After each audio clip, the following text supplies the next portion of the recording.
Jai Mahamaya ki Jai, Bole Baba ki Jai. Yesterday in our discourse we learned about the birth of the illiterate Brahmin, young man, who the villagers started calling Satyavrata. We'll find out more about him today. So we're in chapter 11 of book 3 of the Srimad Devi Bhagavatam. O Munis, Uttatya, the son of Devadatta, was quite ignorant of anything of the Vedas. Didn't know anything about japam, muttering of mantras, meditation of the deity, worship of the devas.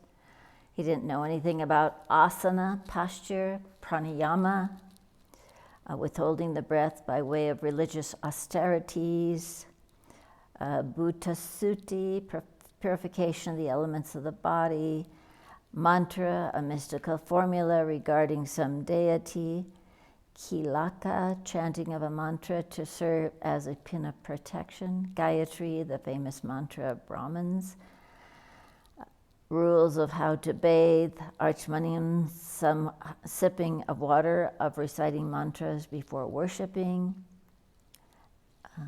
offerings of oblations to the fire, the offerings of sacrifice, hospitality, sandhya, the morning and evening and midday prayers, collecting fuels for oblations and offering of oblations. He didn't know any of these, but daily he rose in the morning and somehow rinsed his mouth and washed his teeth and bathed in the Ganges River without any mantras. The young fellow ate indiscriminately, did not know what to eat and what not to eat.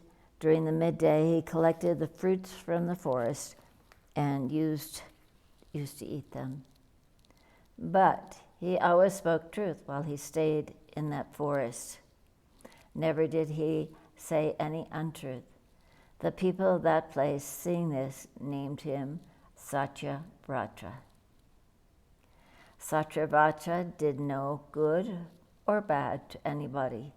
He slept peacefully and blissfully, but he used to think when he would die, thus his troubles would be ended. He felt that the life of an illiterate Brahmana is a curse. His death would be a better alternative.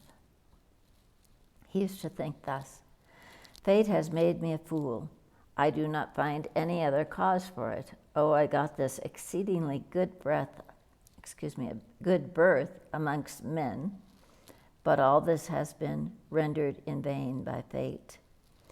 Oh, as a fair woman, if barren, as a cow, if giving no milk, and a tree without any fruits are all quite useless, so fate has rendered my life too quite useless.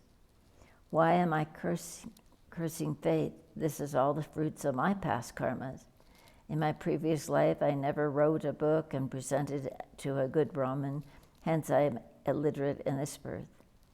In my former birth, I did not impart any knowledge to my favorite pupils, hence I am wicked and accursed Brahmin in this birth. I must never have performed any religious asceticism in any holy place. I did not serve the saints. I must never have worshipped the Brahmins with any offerings. For all these reasons, I am now born with this intellect of non-intellect in the present birth. Many a son of the Munis have learnt the meanings of the Vedas and the Sastras, and I am whiling away my time thus in quite illiterate condition by some wretched combination of incidents. I do not know how to perform tapasya. What is the use, then, of my attempting to do so? I am a very, very bad luck, and thus my good resolve will be crowned with success.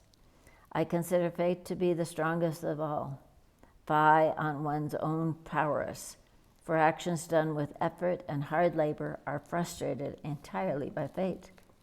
Time can never be overstepped. See, Brahma, Vishnu, Rudra, Indra, and others are all under the influence of the great time. O rishis, thus arguing in his mind, that Brahmin son, Satyavrata, stayed there in this hermitage on the banks of the holy Ganges. And gradually he became thoroughly unattached to all the things, and being peaceful, passed away his time in that forest without any habitation and men, with great difficulty. Thus passed away 14 years in that forest where the Ganges was flowing. Still he did not learn how to worship the Supreme Deity, how to make japam, nor did he learn any mantras. Simply he lived there and whiled away his time. People surrounding that place knew this much only of him, that this Muni spoke truth only, and hence his name was Satyavrata. This one name made him celebrated, that he is Satyavrata. Never did he say any untruth. Once on a time, a hunter who was exceedingly clever in hunting came accidentally with bows and arms in his hands while hunting a deer in the wide forest. He looked like a second god of death, Yama, and seemed to be very cruel. That savage mountaineer, drawing his bow so as it touched his ear, pierced a boar with his sharp arrows. The boar, being very much terrified, fled with enormous rapidity to the Muni's hermitage. On seeing the distressed condition of the boar, trembling with fear, and his body besmeared with blood, Satyavrata was moved with mercy. While the boar, pierced with arrows and besmeared with blood, was running away in front of him, mercy took possession of the Muni. Therefore the Muni began to tremble and agreeably to the human nature exclaimed, I, which meant go to this direction. And the seed mantra of the goddess of learning, with this M left out, aim. That illiterate Brahmin son never heard before that I was the seed mantra of Saraswati Devi, nor did he come to know of it by any other means. Accidentally it came out of his mouth and he uttered it. And afterwards that Muni, seeing the boar's distressed condition, was merged in deep sorrow. The boar entered trembling into the Muni's hermitage, very much distracted and being very much pained with arrows. Being unable to find any other way, the boar hid himself in the dense bushes. Instantly there appeared then before Satyavrata the terrible savage hunter, like a second god of death, with string stretched back to his ear in pursuit of that bow. On seeing the Muni Satyavrata sitting there, alone and silent on the kusa grass seat, the hunter bowed down to him and asked, O Brahman, whither has the boar gone? I know very well everything about you, and that you never speak untruth. Therefore I am inquiring about the boar, pierced by my arrows. My family members are all hungry, and to feed them I am coming out in this hunting. This is the living ordained by fate. I have got no other means of maintaining the livelihood of my family. This I speak truly to you. Whether it is bad or good, I will have to maintain my family with it. O Brahman, you are famous as Satyavrata. My family members are hungry. Kindly reply quickly, where has that boar gone?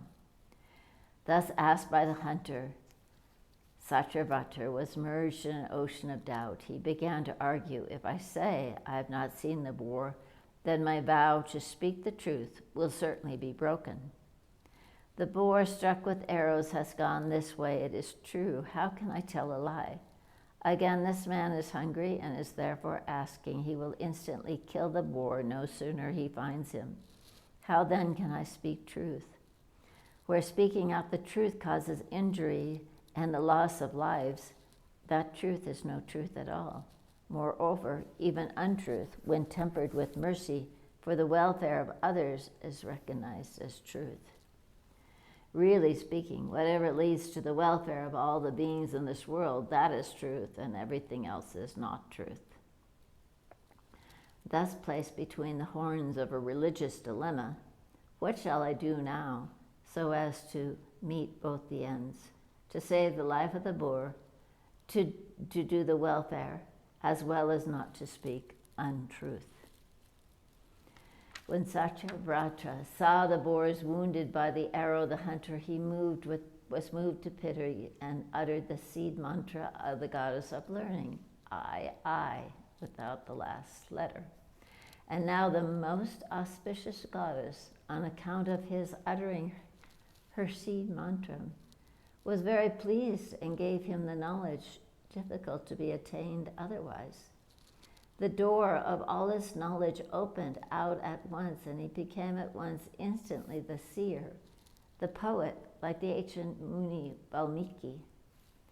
Then that religiously disposed, merciful Brahmin, Satyavrata, aiming at truth, addressed that hunter before him who had bows in his arms thus.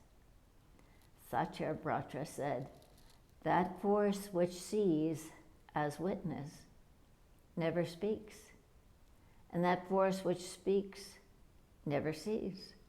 O hunter, why are you asking me repeatedly, impelled by your own selfish desire?" The hunter, the killer of animals, on hearing this, was disappointed in the manner of finding the boar and went back to his home. Satyavrata turned out to be a poet like Valmiki, and he became celebrated as Satyavrata, the speaker of truth in all the worlds. He began to recite the Saraswati mantra duly, and by its influence he became a great pundit, rivaled by none in this world. During every festival, the Brahmanas chanted his praise, and the Munis used to narrate his story in detail.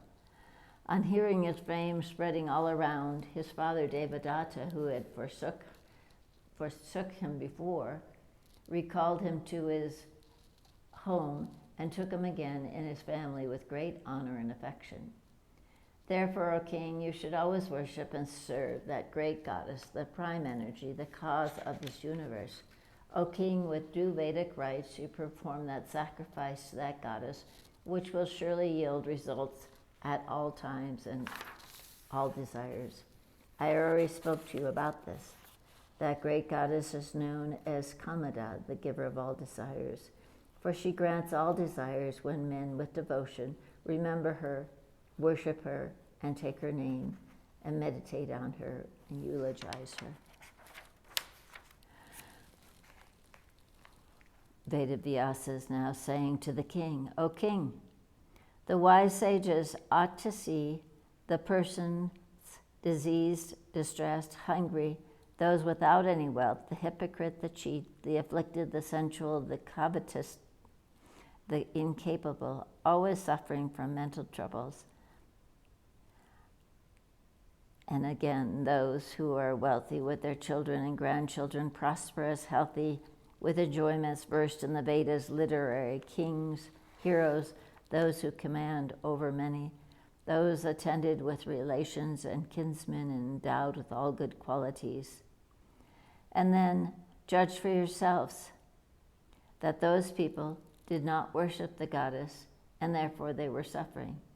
And the latter people had worshipped the goddess, and hence they were very happy in this world.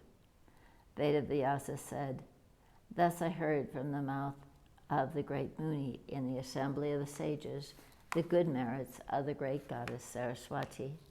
O king, consider all those, and you will find that the highest goddess, the Bhagavati, is to be worshipped always with devotion and unselfish love." Here ends the 11th chapter on the merits of the Devi in the story of Satyavrata in the 3rd skanda of the Mahapuranam, Srimad Devi Bhagavatam of 18,000 verses by Maharishi Vedavyasa. Jai Mahamaya ki jai, bole Baba ki jai.